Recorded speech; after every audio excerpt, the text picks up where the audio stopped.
Hello friend, আজকে আমি রান্না করব কাঁকড়ার ঘিলু রান্না আর কাঁকড়া দিয়ে টক।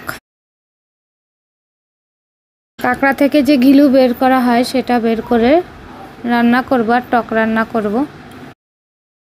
কাঁকড়ার টক রান্নার জন্য আমি কাঁকড়াগুলোকে ভালো করে কেটে ধুয়ে নিয়েছি, তেঁতুল নিয়ে নিয়েছি, কালো সর্ষে নিয়ে নিয়েছি আর লঙ্কা চিড়ে নিয়েছি। আর ঘিলুটা রান্নার জন্য আমি ঘিলু নিয়ে নিয়েছি, গোটা জিরে আর রসুন, এদিকে আমি লঙ্কাও নিয়ে নিয়েছি। এবার প্রথমে আমি তেঁতুলটাকে জল দিয়ে গুলে রেখে দেব নরম হয়ে যাওয়ার জন্য। অন্যদিকে কড়াইতে তেল গরম বসিয়ে কাঁকড়াটায় নুন হলুদ মাখিয়ে আমি ভেজে নেব। কাঁকড়াটা ভেজে নিলে কাঁকড়ায় যে গন্ধটা সেটা ভালো বেরোয় আর তেলের মধ্যেও গন্ধটা ছড়িয়ে পড়ে। এইভাবে টক রান্না করলে টকের সেন্টটা আরও ভালো হয় আর খেতেও খুব টেস্টি হয়। কাঁকড়াটা আমার ভাজা হয়ে গেছে, তুলে নেব। অন্যদিকে আমি তেঁতুলটাকে খুব কষলে জলের সঙ্গে মিশিয়ে নেব। ওই তেলেই দিয়ে দেব গোটা সর্ষে ফোড়ন।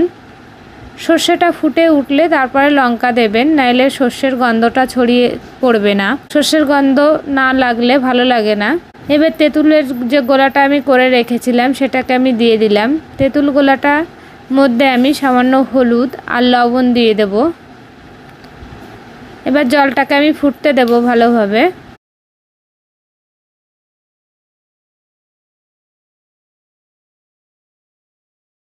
জলটা আমার প্রায় ফুটে উঠেছে, এই দেখুন ফুটে উঠেছে। এবার যে আমি কাঁকড়াটা ভেজে রেখেছিলাম ওই কাঁকড়াটাকে এই জলের মধ্যে আমি দিয়ে ফুটিয়ে নেব। কিছুক্ষণ ধরে আমি ফুটিয়ে নেব কাঁকড়াটাকে ভালো করে।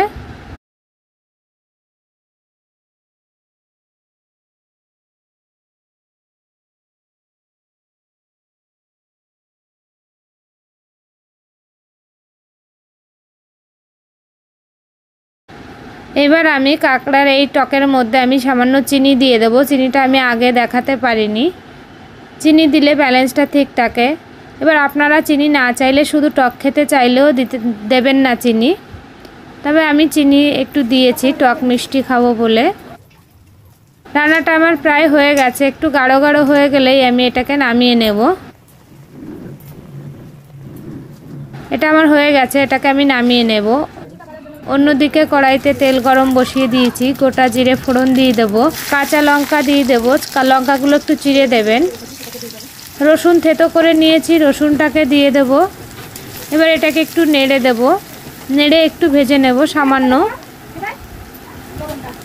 রসুনটা একটু ভাজা ভাজা হয়ে গেলে নুন আর হলুদ দিয়ে দেব, আর একটু ভেজে নেব সমস্ত মশলাগুলো একসঙ্গে আমি। এইবার যে ঘিলুটা আমি রেখেছিলাম সেই ঘিলুটাকে দিয়ে আমি ভালো করে নাড়িয়ে চাড়িয়ে এটাকে আমি ভেজে নেব। এই ঘিলু খেতে অসম্ভব টেস্টি, গরম ভাতের সঙ্গে তো কোনো কথাই হবে না। আপনারা একবার খেয়ে দেখবেন রান্নাটা করে। আপনারা রসুন না দিয়েও ভেজে খেতে পারেন, তাতেও অনেক টেস্টি লাগে। যারা রসুন পছন্দ করবেন না রসুন দেবেন না। রান্নাটা আমার প্রায় হয়ে এসছে, এই দেখুন আমার রান্নাটা হয়ে এসছে। আপনারা এই ঘিলু একবার রান্না করে খেয়ে দেখবেন, কত যে টেস্টি আপনাদের বলে বোঝাতে পারবো না। এটাকে আমি এবার নামিয়ে নেব।